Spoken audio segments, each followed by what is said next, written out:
Hey guys, in this quick tutorial, I will show you that how to fix the freezing and the stuttering errors in the Rainbow Six Siege. So I will show you the three methods to solve this error. I hope one of them will work for you. First of all, you have to just open your command prompt. So for this, you have to just click on the search icon and then search here for CMD and then right click on CMD and click on run as an administrator. Doing so, you have to just wait for opening of the command prompt.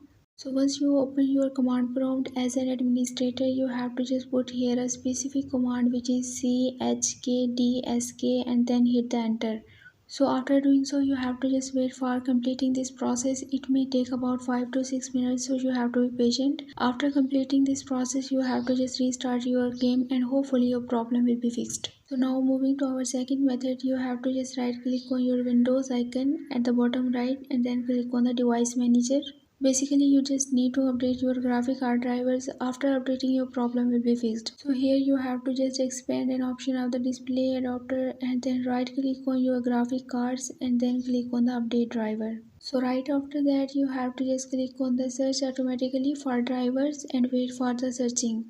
After completing this search, you can see that in my case the best driver for your device are already installed. It means that my graphic card driver has been updated. So once you complete this process, you have to just restart your game and try to lower the graphic cards of the game in the menu. So once you complete, your problem will be fixed. Now moving to our final and the last solution, you need to verify your game files. For this, you have to just open your Steam library and then you have to just right click on the Rainbow Six Siege and then click on the properties and then click on the local files and then click on the verify integrity of the game files. After completing this process, you have to just make sure that all the background applications must be closed while playing your game. So for this, you have to just right click on your taskbar and then click on the task manager.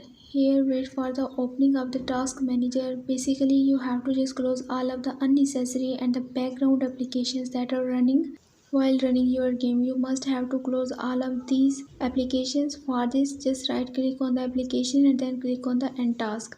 Repeat this process for all the background applications and after completing this process you have to just close this window and then restart your game and hopefully your problem will be fixed. So that's all for this video. For more information you can visit my website whose link I have shared in this video's description. So leave a like and a comment for this video and also subscribe my channel. Let me guide. Thanks for watching.